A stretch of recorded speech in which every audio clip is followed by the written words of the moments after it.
Hello, thank you for joining me in this Oikos Family podcast. I'm Sonja Wood, and today I'm sharing with you in this Season 7, Episode 5. I'm actually sharing with you from Chapter 5 from White the Postboy. And if you've been following along with Tom White's story from the previous podcasts, I'm hoping that you would have discovered the value of some of the life lessons and teachings that have come from those stories, from those episodes, that we have drawn out of Tom White the Postboy's little treasure classic. And this last chapter in the book continues with presenting valuable life lessons. One of them that stood out from me was how grumbling doesn't help, but activity does. I heard that in this particular chapter while I was listening to the audiobook, which our son narrated. And I really took a hold of that one. Grumbling doesn't help, but activity does. And also just how to be charitable and helpful and supportive of others when we ourselves maybe are in tough times or lean times isn't a reason to stop giving and stop being able to be supportive. You can find ways. Basically teaching some lessons on how to stretch those pennies wisely. And back to the part of grumbling doesn't help, but activity does.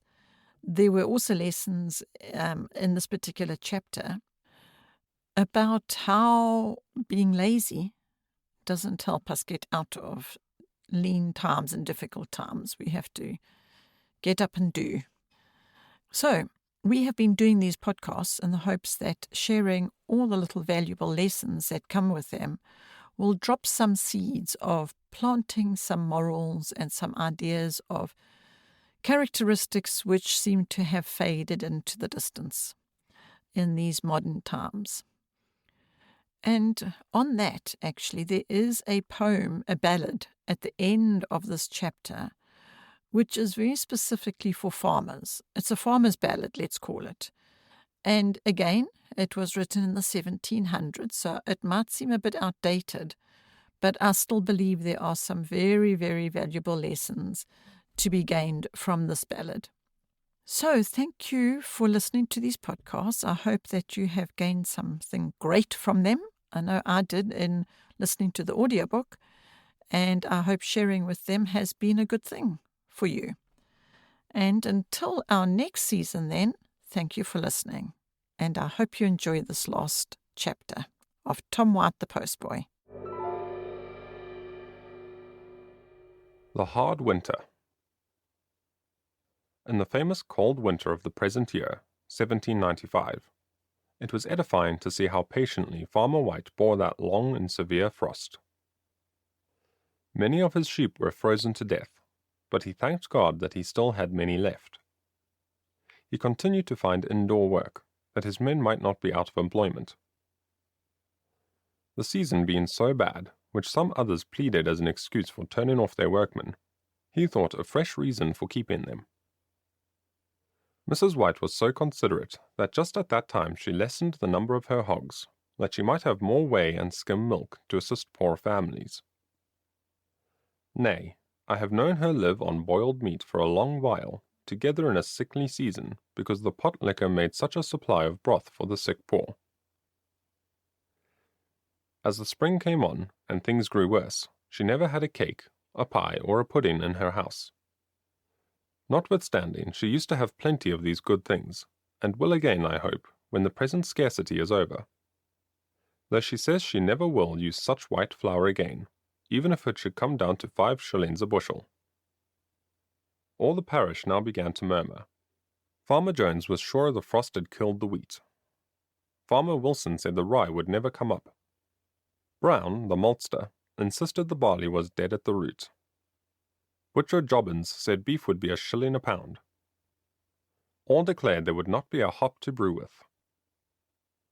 The orchards were all blighted. There would not be apples enough to make a pie. And as to hay, there would be none to be had for love or money. "I'll tell you what," said Farmer White. "The season is dreadful. The crops are unpromising just now, but 'tis too early to judge. Don't let us make things worse than they are. We ought to comfort the poor, and you are driving them to despair. Don't you know how much God was displeased with the murmurs of his chosen people? And yet, when they were tired of manna, he sent them quails. But all did not do. Nothing satisfies grumblers. We have a promise on our side, that seed time and harvest shall not cease. Let us then hope for a good day, but provide against an evil one. Let us rather prevent the evil before it has come upon us, than sink under it when it comes. Grumbling cannot help us. Activity can. Let us mend our management before we are driven to it by actual want. And if we allow our honest labourers to plant a few potatoes for their families in the headlands of our ploughed fields, or other waste bits of ground, it will do us no harm, and be a great help to them. The way to lighten the load of any public calamity is not to murmur at it, but put a hand to lessen it. The farmer had many temptations to send his corn at an extravagant price to a certain seaport town, but as he knew that it was intended to export it against the law, he would not be tempted to encourage unlawful gain. So he threshed out a small mow at a time, and sold it to the neighbouring poor far below the market price. He served his own workmen first. This was the same to them as if he had raised their wages, and even better, as it was a benefit of which their families were sure to partake.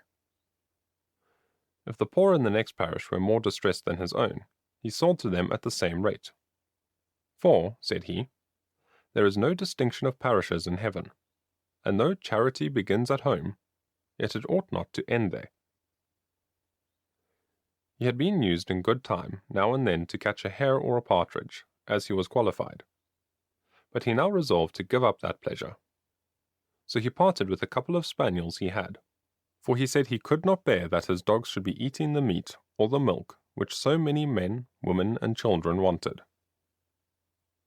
One day, it was about the middle of last July, when things seemed to be at the hardest, and the rulers of the land had agreed to set the example of eating nothing but coarse bread, Dr. Shepherd read, before the sermon in the church, their public declaration, which the magistrates of the county sent him, and which they had also signed themselves. Mr. White, of course, was at church, and commended it mightily. Next morning the doctor took a walk over to the farmers, in order to settle further plans for the relief of the parish. He was much surprised to meet Mrs. White's little maid Sally with a very small white loaf, which she had been buying at a shop.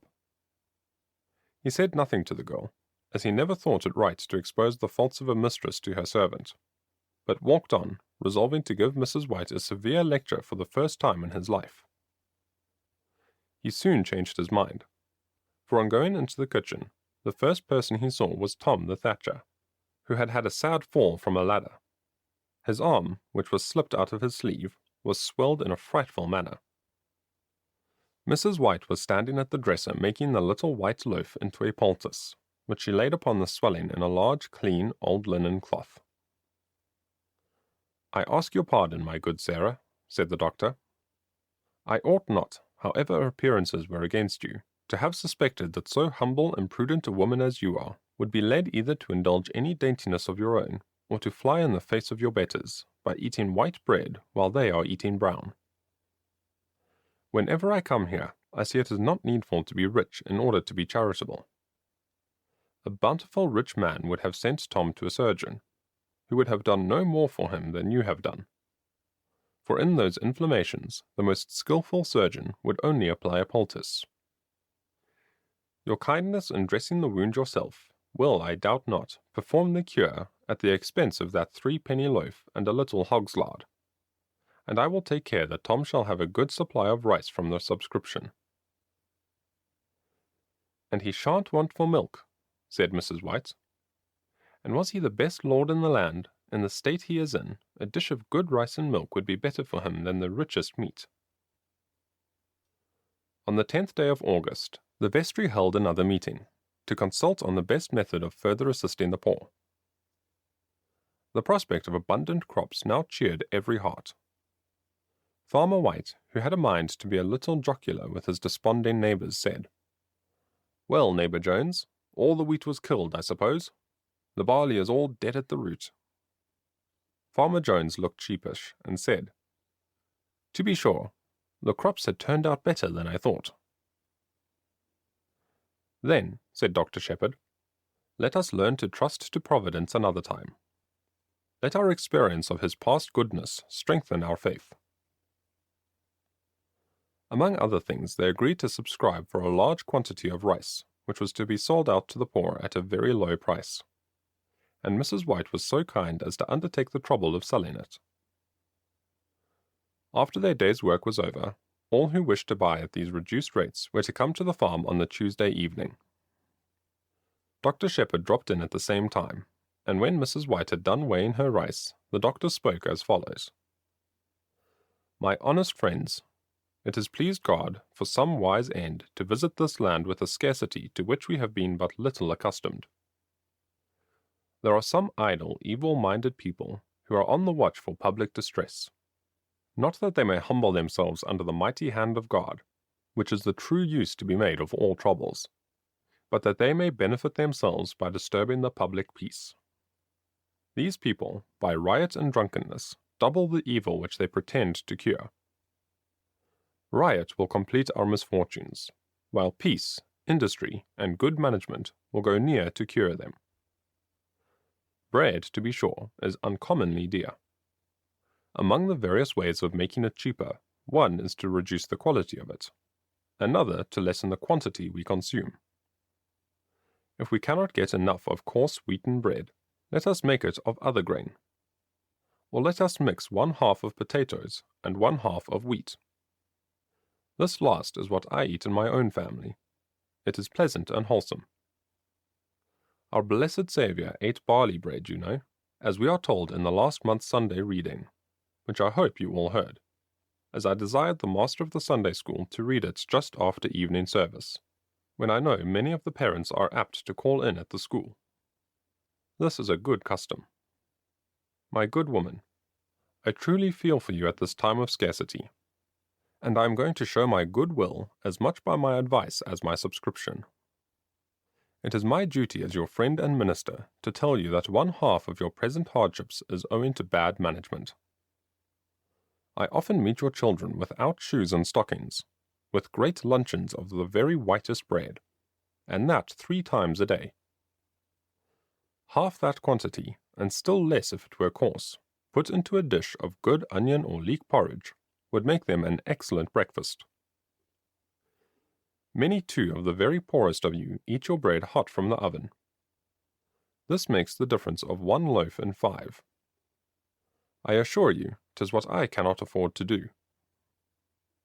Come, Mrs. White, you must assist me a little. I'm not very knowing in these matters myself, but I know that the rich would be twice as charitable as they are, if the poor made a better use of their bounty. Mrs. White, do give these poor women a little advice how to make their pittance go further than it now does. When you lived with me, you were famous for making us nice cheap dishes, and I dare say you are not less notable now you manage for yourself. Indeed, neighbours, said Mrs. White, what the good doctor says is very true. A halfpenny worth of oatmeal or groats, with a leek or onion out of your own garden, which costs nothing, and a little coarse bread, will breakfast your whole family. It is a great mistake at any time to think a bit of meat is so expensive, and a great loaf of bread so cheap. A poor man gets 7 or 8 shillings a week. If he is careful, he brings it home. I dare not say how much of this goes for tea in the afternoon. Now sugar and butter are so dear, because I should have you all upon me.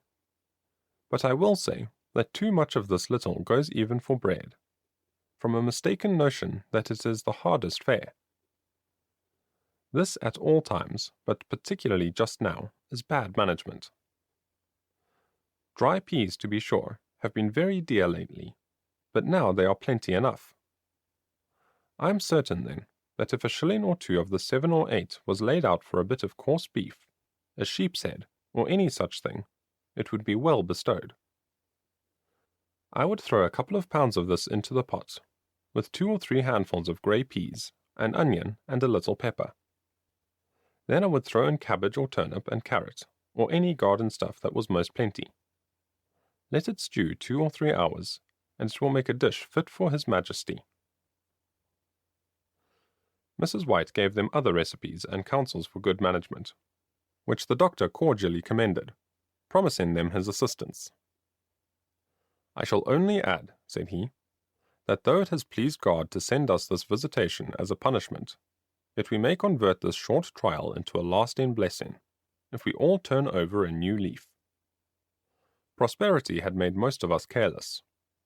The thoughtless, lavish display of some of the rich could only be exceeded by the idleness and bad management of some of the poor. Let us now, at last, adopt that good old maxim, "Every one mend one," and may God add His blessing. The people now cheerfully departed with their rice, resolving, as many of them as could, to put one of Mrs. White's recipes into practice that very night, and a rare supper they had. The whole of this instructive history is founded on fact, and the advice given to the poor in the latter part was actually carried into practice in some of the villages near the residence of the author, and also in the immediate vicinity of Bath and Bristol. The Honest Miller of Gloucestershire. A True Ballad by Hannah More.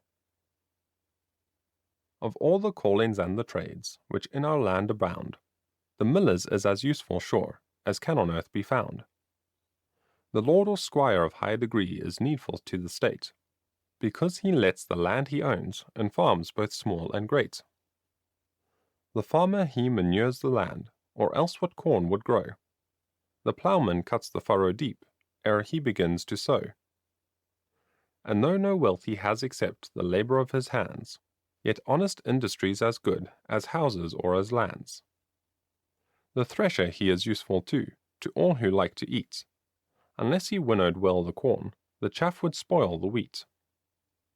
But vain the squire's and farmer's care, and vain the thresher's toil, and vain would be the ploughman's pains, who harrows up the soil. In vain without the miller's aid, the sowing and the dressing, then sure an honest miller he must be a public blessing. And such a miller now I make the subject of my song, which though it shall be very true, shall not be very long. This miller lives in Gloucestershire, I shall not tell his name, for those who seek the praise of God desire no other fame. In last hard winter, who forgets the frost of '95? Then was all dismal, scarce, and dear, and no poor man could thrive. Then husbandry long time stood still, and work was at a stand. To make the matter worse, the mills were froze throughout the land. Our miller dwelt beside a stream, all underneath the hill, which flowed amain when others froze, nor ever stopped the mill. The clamorous people came from far, this favoured mill to find. Both rich and poor our miller sought, for none but he could grind. His neighbours cried, "Now, miller, seize this time to heap up store, since thou of young and helpless babes hast got full half a score." For folks when tempted to grow rich by means not over nice, oft make their numerous babes a plea to sanctify the vice. Our miller scorned such counsel base, and when he ground the grain, with steadfast hand refused to touch beyond his lawful gain. "When God afflicts the land," said he, "shall I afflict it more, and watch for times of public woe to wrong both rich and poor? Thankful to that almighty power who makes my river flow, I'll use the means he gives to soothe a hungry neighbour's woe. My river flows when others freeze, but 'tis at his command. For rich and poor I'll grind alike, no bribe shall stain my hand." So all the country who had corn here found their want redressed. May every village in the land be with such millers blessed. This has been Tom White the Postboy by Hannah More. Narrated by James Wood. A 19th century story first published by the American Tract Society.